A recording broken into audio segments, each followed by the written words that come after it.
I'm here with my mentor, Michael Turk, and this will be my first interview for my website, Oh, cool. Acupuncture.com. Uh, I thought it'd be neat to start and talk a little bit about how you got interested in Chinese medicine and what led you to get started studying it. There were really two significant events in my life, um, or possibly three, because I was born into this world with health problems. And I was told between the ages of 18 and 21 by doctors that they weren't sure that I was going to pull out of a delirium that I had gotten into. So the first time it happened, I was getting close to my birthday, going to turn 18 years old. I was going to school in Chicago, and I started feeling sick, and I had a roommate, and told him I was going to lay down, but I just got so bad that I asked him to take me to the hospital. And when he got me there and they set me up in the examination room, I just passed out. And I have no memory of what happened after that. I found out later they got my name and my home address from my driver's license, so they called my parents. Wow. And I don't remember them coming down to visit because I was delirious. And then, and I imagine you're going to need a lot of editing with all these ums and ums, but I can always re-say things again, I guess. So I came to. The doctor looked at me and basically said he wasn't sure he would actually be talking to me because I'd been in this high fever for so long. And they weren't even sure if it did any damage to me, so they wanted to keep me for observation. So antibiotics and doctors, I would save my life. When I asked him what was wrong, he said I had a kidney infection. And years later, when I told this to other doctors, they said they think that I didn't remember it properly, or he didn't diagnose it properly. They saw no evidence that I ever had a kidney infection. The second time I was delirious, I was in boot camp, and I don't remember much except being on my cot and waking up in the infirmary? In a hospital. Infirmaries are usually small. This was a pretty big hospital. It was they had to get me out of boot camp to do it. And actually, that was one of the things the doctor said. I said, so what happened, doctor? And he goes, well, all I know, and this was within a year of the other thing happening. Oh, okay. Or about a year later. He said, well, first of all, I diagnosed you with pneumonia because you were in boot camp, and there were only 6 reasons that we can get somebody out of boot camp, and he named those 6, and one of them was pneumonia. He said, but when I got you over here, I said, diagnosis unknown. He says, I have no idea why you became delirious and were so sick for so long. And so those episodes really got you interested in health? Is that a way to summarize it, or? Not right away. Oh, I mean, I was just glad that my butt was saved, and it happened a third time. And the third time, the diagnosis was that I had bronchitis. And that was off when I was in in computer school in the Navy. And the doctor there said, well, his first question was, do you remember me putting your whole body in a tub of ice water? And I said, no. And he said, oh, good. He says, because your teeth were chattering and you were so, you really looked under a lot of stress, but you were so out of it, I didn't think you would remember it. And but he was afraid of brain damage. Mm-hmm. And the truth is, I was not looking for anything alternative medicine. Throughout my entire stay in the Navy, um, I didn't get sick again like that. And I just figure I, had something strange going on Just with had my some body. bad luck, and that was bad it. luck. Yeah, I mean, I was born with this, and I mean, um, what can when Western doctors tell you that, and really that's all I knew. My parents never were into anything alternative. Actually, made fun of people who believed in other ways of, chiropractic or prayer healing or whatever, even though we were Christian. Um, so, um, so the actual thing that started my interest, and this was the first big significant thing. I was living in Salt Lake City, and I heard about the macrobiotic diet, and I decided to try it. Not because I thought it would make me that much healthier, because I felt pretty healthy. I mean, I was really very healthy, lots of energy, all of that. I just would suddenly end up in a delirium and pull out of it and be back on the road again. I mean, I had plenty of energy, did what I wanted. But I did it more for spiritual purposes, because the person who told me about it said he had he felt it enhanced his psychic abilities. It clarified his mind, and I was interested in psychic abilities at the time. So I tried the macrobiotic diet, and also at that same time in Salt Lake City, I don't know quite which came first, but probably this came first. I met this person through a church that I went to, and I had had a spiritual crisis. I had felt left down by Christianity. Okay. I just saw corruption in a lot of churches and lying, and so I decided to study philosophy and religion around the world. And I went into Sam Weller's bookstore in Salt Lake City, and I looked for books on this subject. And so I bought a book on Hinduism. I bought the Rubaiyat by Omar Khayyam. I thought that seemed kind of spiritual, and it I've heard is, of it, yeah. because there wasn't anything else on Islam. That's the only thing I could find on that sort of. I see. And that's not even quite Islam, I don't think. But I bought the Tao Te Ching, and of all the books, the Tao Te Ching hooked me. I said, the little bit that I understood seemed profound. I think there might be more profound truths in here. So I started studying that. And so that was your first introduction maybe to Asian thought? Is that a way to That put is it, yeah. Asian Absolutely. philosophy, Asian thought, yeah. Yeah, and actually, I remember thinking that humans had always confused me. I was a loner, pretty much. Actually, I think loner is not correct, because I always had friends, but they were few. And I was uncomfortable in social situations. I was better one-on-one with people.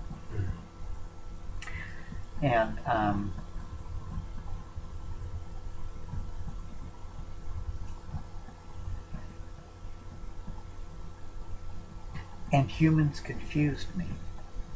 I almost felt out of place on this planet.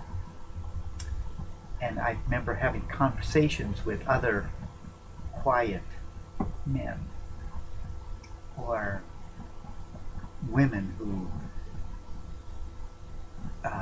I was comfortable with.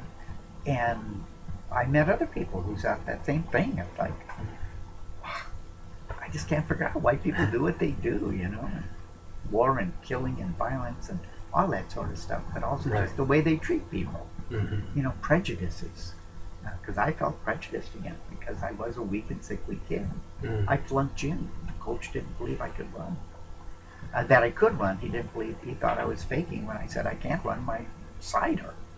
I just had this horrible pain in my side. And you know, you treated me back here. This is where I would get that side ache from this pain right back here because of the scoliosis and that big buildup of scar tissue, which ended up trying to kill me just recently. You know what I mean? Mm-hmm. Okay. Mm-hmm.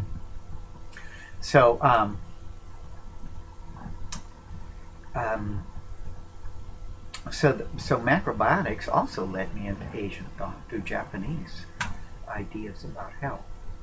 And then did that lead you to studying acupressure? Is that how it segued into that? Is that Exactly. I went to study macrobiotics in Boston, Michio Kushi, and he taught some acupressure classes. I would go to his lectures, and a shiatsu practitioner, Shizuku Yamamoto, also taught some classes. She taught barefoot shiatsu. Actually, she did barefoot shiatsu. I wrote a book on it. But she taught us just basic hands-on shiatsu. She said, first you gotta leave your hand before you use your feet, you know. And that also really transformed my life because I had felt touch deprived as a child. And I was pretty much suffering from post-traumatic shock. Not because of cruelty, but because of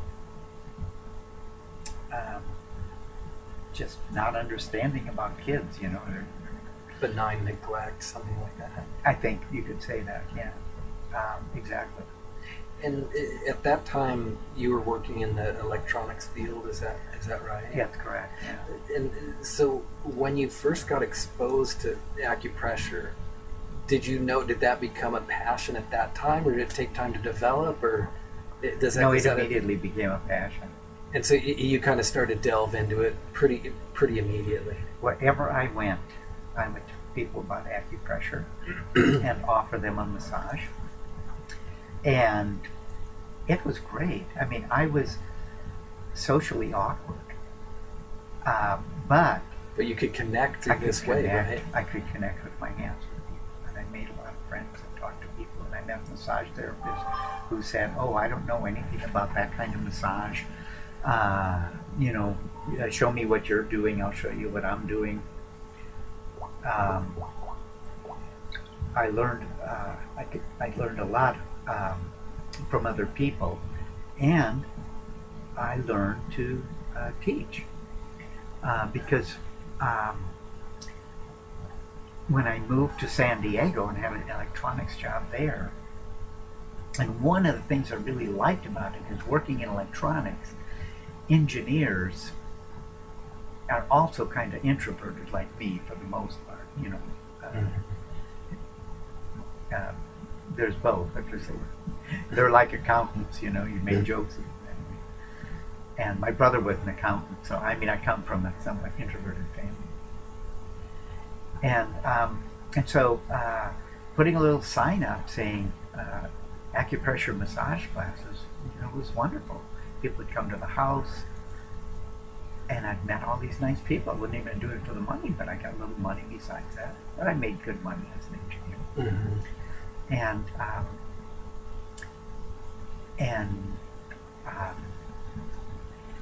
And there was almost nobody else was teaching Asian arts at the time. So your massage practice and massage teaching practice is just kind of growing organically. Yeah. Okay. Yeah, I mean, so I didn't start out wanting to be where I've ended up being. You just followed. You had a passion and you just followed it. Yes, I would say. You didn't have some master plan, right? I had no master plan. Yeah. So it's not like a dream, right? In any way. really, all I wanted to do was be a good dad and have happy kids, and and uh, and I was totally wanting to grow into the new world of electronics and communication products and design, because I worked in that field and I could see the future, and it it really had me excited. Yeah, understandably. Yeah. So you, And so when I worked in electronics, one of the things I worked on was the emerging field of industrial computers and military computers. And I was so happy about the time I quit my job that I could actually go buy a computer. 1980, I quit my job, and within a couple of years, I got computers. I was buying computers and using them. so you quit your job in 1980. That's when you started doing massage full time? Yes, uh-huh. Okay. How long of a transition period? How long were you doing massage and working in electronic? Like, what was that time period? Just out of curiosity. Well, more or less right after I had those classes. Mm-hmm. That was, I mean, if I would go to travel with relatives, at that time, or travel with friends, they'd say, oh, I hope you come stay, you come to San Diego, you're coming to Milwaukee, I hope you're going to stay with me. And so you could get massage. And yeah, of course, bring your hands. And so it was just a wonderful part of my life. I taught classes in Chico and classes at something called the Big Sur Natural Living Summer Camp, 1969, 70, 71. Okay, so it was a pretty broad period, 10 years maybe, where you were living in both worlds, so to say. And then in 1976, I moved to San Diego, and a woman had put an ad in the paper that she couldn't afford it, but she needed weekly massages, and was looking for somebody to volunteer. And I made good money, so I thought, yeah, why don't I see if I can help her. She had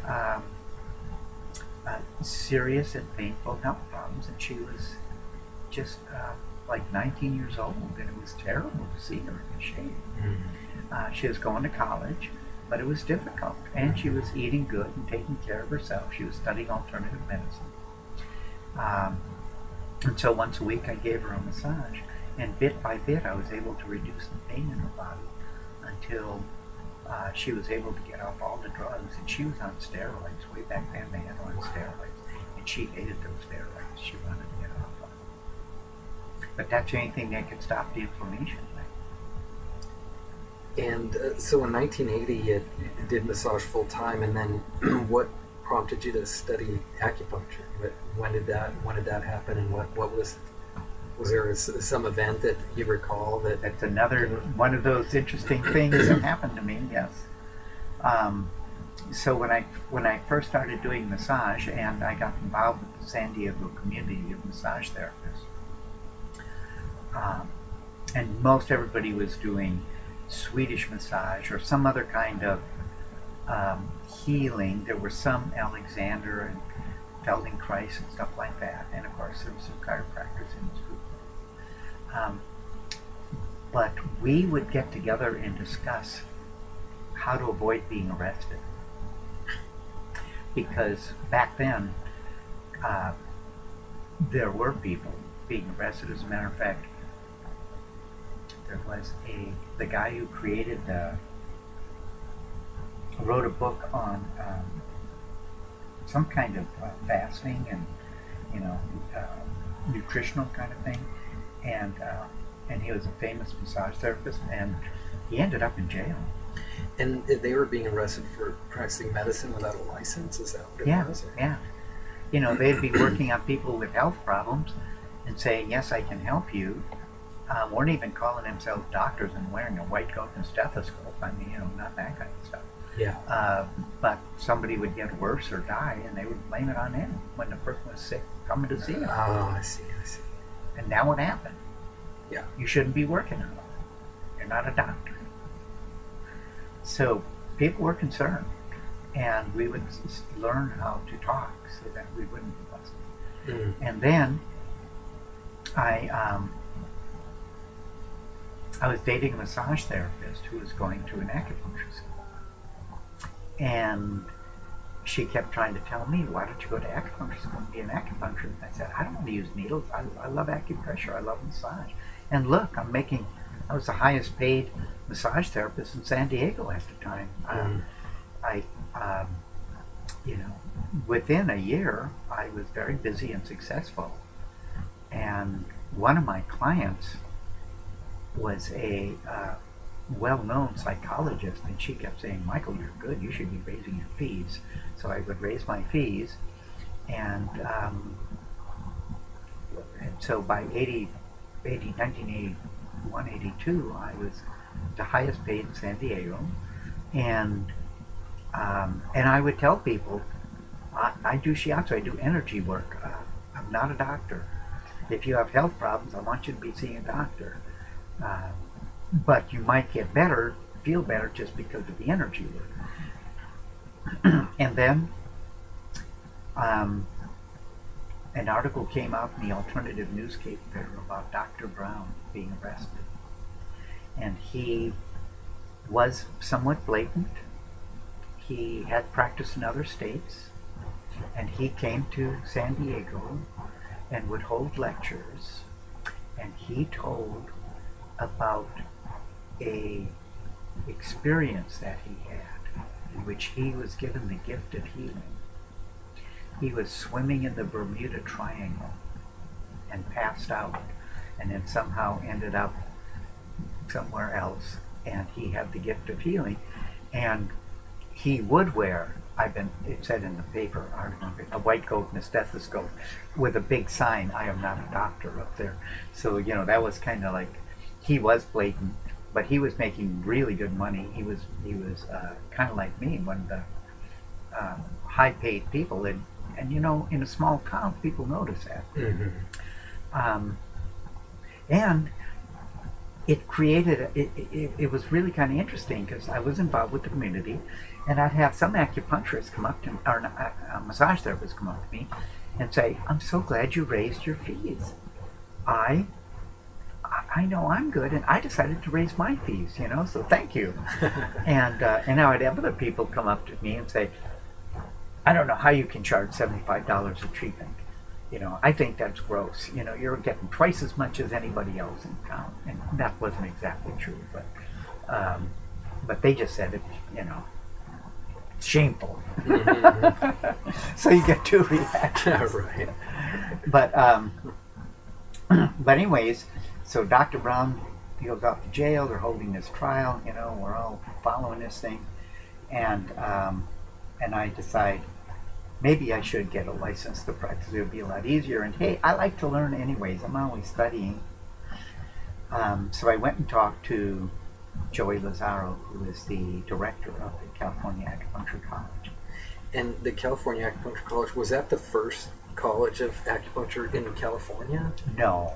Well, actually, it was one of the first. Yes.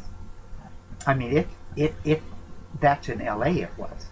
Okay. And then it branched out to Santa Barbara. And then down in San Diego, an acupuncture school was started by an individual who wasn't running it well. And the students were complaining. And so they went to California Acupuncture in LA, and they asked the owner if he would please start a school in San Diego, because he had been so successful and had been doing it a long time. And so he did. He hired Joey Lazaro and a bunch of other people. And but I had seen another school come and go. This was a crazy time, and I'd seen other people try to do this in San Francisco. And I just figured I wasn't ready for it. And I didn't figure the world was ready for a massage, for me to quit and do massage, but it turned out it could, and I was doing well. So the school looked really good. So after the first year, and I saw that it was successful and the students were happy. That's when I joined, and he said, because I've heard of you as a good teacher here, in massage, and you're teaching theory and all of that, would you join our staff? He says, I will pay you a good salary, and that'll cut down greatly on your tuition. So I was able to go through the school in without a great debt at the other side. Nice. Yeah, that's nice. And but when I when I first talked to him, I said I'm really not interested in being an acupuncturist, but I am concerned that I am practicing medicine, and I would like to practice medicine more openly. Do I have to do needles if I get the license? I wasn't sure. I didn't know this stuff. Right. I'm not interested in government stuff. And he said, no, you can do whatever you want as long as it's in the scope of practice, and certainly acupressure is. And, herbs and nutrition. And so I said, oh, good. But I got made a lot of fun of in school by some of the other students who were going, you're not going to be an acupuncturist? And I go, no, I'm not interested. I just want a license to practice medicine, Oriental style, and I can do it. I thought you mentioned to me once that you'd noticed with massage, with fibrous tissue, it was hard to break up, and is that part of what got you to embrace needling more? Is that... Yep, that's exactly what happened. But that's not the first thing. Okay. It was the last year in clinic and last year in school, and we're doing clinical practice. And I'm doing, whoever comes into the clinic, it's the school set up the clinic, and they're getting people in. But the receptionist comes up to me and says, oh, Michael, can you help me? Somebody came in off the street. He's never been here before, and he doesn't even know you, but he's heard about you. And he is in the middle of an asthma attack. And so he's struggling to get air. He won't go to the hospital. He says, I want to see Michael Turk. And he's, and he's wheezing heavily. And if you've ever seen anybody doing that, it is uncomfortable and scary. So I said, okay, let's get him back here right away. And so they got a room. I got a room ready. And I did what all good interns did. I got the book out and looked all the boys, made sure I had the right ones. And I'm telling you, within 5 minutes, he was breathing better. And I've seen asthma attacks before. I've never seen a recovery like that. And that was by doing Ding Chuan or something? Oh, yeah. Yeah. Absolutely. So you thought, oh, there's something to this. Oh, yeah, absolutely. Yeah, and a few other points, with relaxation points. And so I said, well, I guess once I get my license, I might do acupuncture once in a while. Especially to help with something like this. So, but I was known for physical therapy. Oriental physical therapy, whatever you want to call it. So one of my teachers came into the clinic and said, I hear that you're really good with massage and you know the body. Would you do a through and through treatment on my shoulder? And I'd never done that before. He wanted deep needling on his shoulder, and he felt that I could do it. And so, you got, and that's one of the things Joey Lazaro said right in the beginning. When you're in clinic, you're going to have to do needles, right? So, okay, so I'm doing needles, and it's not so bad. So, anyways, I work on this teacher, and I go, oh my God, it really helped relieve the pain of his starting to get a frozen shoulder. And I did threading of triple heater 14 to heart 1, which was in, I think, Shanghai or something like that at the time. Oh, and I did another threading because there's a point on the leg for shoulders. So I did stomach 38 to bladder 57. And actually, well, I can't remember. It'd be hard to go back and get those notes. But those were the two things I did, and he had great results with his shoulder problem. So, and then what about the fibrosity? well, Is that basically, true? That is another factor that sold you on the idea of needling, or well, during my practice, and actually, some of my patients would come in to the clinic because, hey, I can get a low-cost discounted treatment rate, from Michael right, yeah. Turk, because he's charging $75 an hour, and I think I was going up to 90 at that time. Because and they can probably come in and get treated for $15 or and something they at could the be school treated clinic. for $15, so they'd come in and get their treatments by me. But also, once I did get the license, and I had my massage practice. I was always busy with a waiting list. People had to wait months to get in to see me, which is one reason I could raise my rates. You know, right? That's always a signal you're probably not charging enough. Right. So I would go, I'd be massaging one of my patients. I'd say, there's stuff on your back that I keep loosening it up, but it still keeps coming back, and you're still really limited. You want to try some needles in it and see what we can do? So I tried the needles. I tried electric stim. I tried moxibustion. And then primarily, I tried threading. When I was doing acupressure, I identified in muscles. I called them gate points and release points. I just noticed when I was working on bodies that in the belly of a muscle, there was a release point. That if I could press on it, that muscle would soften. I could feel it. I'd be holding with a constant pressure, and I would feel it go tick. And I would soften, tick, and soften. It would let me in. And I would follow it in. But as the body let me in. But I also found that as those muscles became thinner and became tendons, that within about a half inch of the muscle, half inch into the muscle from what felt like the tendon when it just gets down there, if half to an inch, depending on how big the muscle, if I press there, that it would soften, and it made it easier for the release point to work. And do you mean like a half inch from the musculotendinous junction or the tendinoperiosteal junction? Musculotendinous. Okay. Yeah. Okay, so just you're into the muscle, pure muscle. But I also knew about the muscles where they attach the periosteum too, because we have a lot of points. I mean, it's where most of our points are. They're in slots or right next to where the muscle attaches to the bone, right? All around all your joints and the base of the skull.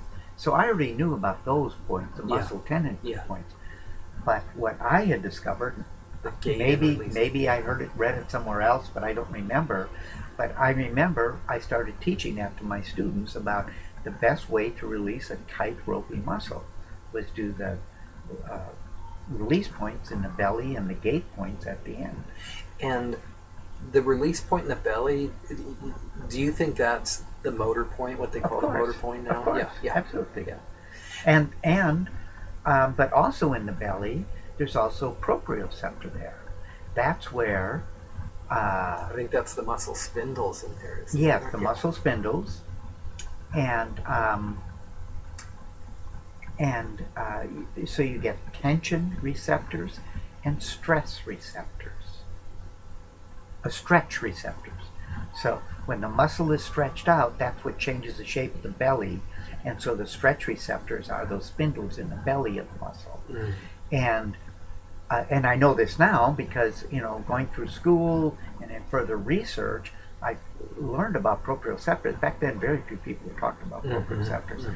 But as I read about it, I go, oh, those are my gate and release points that I've been teaching people. That became clear. And so I would needle into those. And again, comparing all the different methods, I found out that moxibustion was the most powerful at softening the needle and the moxa, or the moxa alone. I would use moxa pressure alone.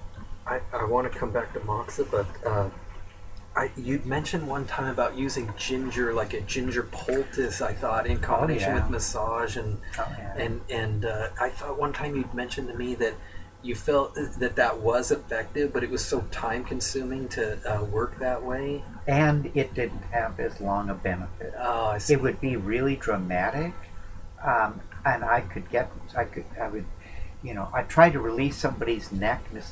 Uh, you know, this is one where you can really tell flexibility, Uh-huh.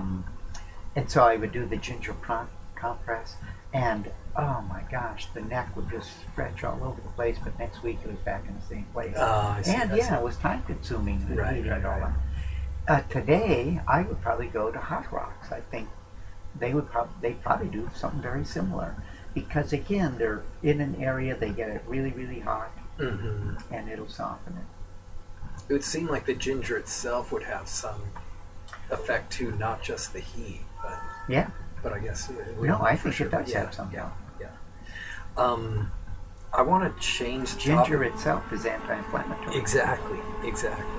I want to change topic a little bit because there's a term I've heard you use, and I like this term, and it's the black box.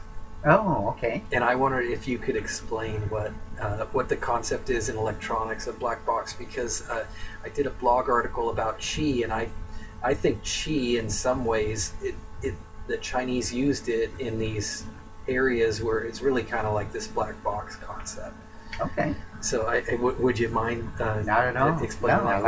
I like what your thinking is. So yes, when I was in school and in electronics school, we were taught about a way of looking at complex circuits by dividing them up into sections, and these sections would be doing a certain job. So a power supply, most people know that term today, it pretty much does one thing. You put in wall current and you get out the current you need to operate your equipment. And so the input's known, the output's known. Input's known, the output's known, and you know what you have to do to the input and the output. All right? So you have 120 volts alternating current coming in, and out you've got 5 volts, 9 volts, 3 volts. Some need to be highly regulated, others don't. But so you have different specifications coming out, but you don't care what's inside. So if I'm designing a circuit that's going to amplify a signal, I'll just say black box, and I need this power outage. Now when I go to building that later on, I'm going to have to design a power supply to meet the needs of the circuit, the amplifier I'm designing. But the same way with the amplifier. I could have a preconditioner would be a black box. So let's say you're amplifying sound. So the sound comes in, and then I say it's at such and such a dB, and the sound comes out over here. And then that will go into another circuit which may condition that signal. Get rid of noise or something like that. So I have a noise conditioner. Again, signal coming in, signal coming out. But also going into that black box is the power necessary, which comes from the power supply. So you've got these individual units. So just as in our body, we've got a heart, which is surrounded by lungs, and it's on top of or above your liver and digestive system below. And we can look at that as a black box theory, where the heart pumps the blood all around to everything else, so it has interconnections there. The lung brings in the oxygen, so you've got incoming air. The air goes into the blood, and it comes out into the blood that's being pumped by the heart. And so you can literally, and of course these kind of black boxes are often shown when they're explaining the circulatory and respiratory system. Mm. So that's basically what a black box is. And I like to use that term. I use that term in one of my blog articles, where I think that in some instances, and chi is such a broad topic, but I think in some instances where the exact mechanism wasn't known by the ancient Chinese, so they would say it's chi. Do you think that's a fair way to use the term? I think it's a good way to look at it. Not that it explains every instance of the use of the word Right. chi. I understand. Yeah. And so basically, yes, a black box takes input and changes it to output. Yeah. All right? Yeah. And what is chi? Chi is the power behind change. Mm-hmm. And so that's what a black box does. That's what chi does. Mm-hmm. Chi changes one thing into another. We can't see it. It's not detectable by anything yet, but you can see the effect of the chi. All right? Just as if you look out your window and you see a tree that is still, like a picture, Mm-hmm. and suddenly you see the leaves moving, the air is moving. You can't see the air, Mm-hmm. but it's affecting the tree. Mm-hmm. So it's transforming it from a static tree to an active tree. And that's the way chi is. But the other thing is that chi is also that which is changed. So um, I'm not sure quite how that would fit into the black box theory, unless maybe in colloquialisms we say um,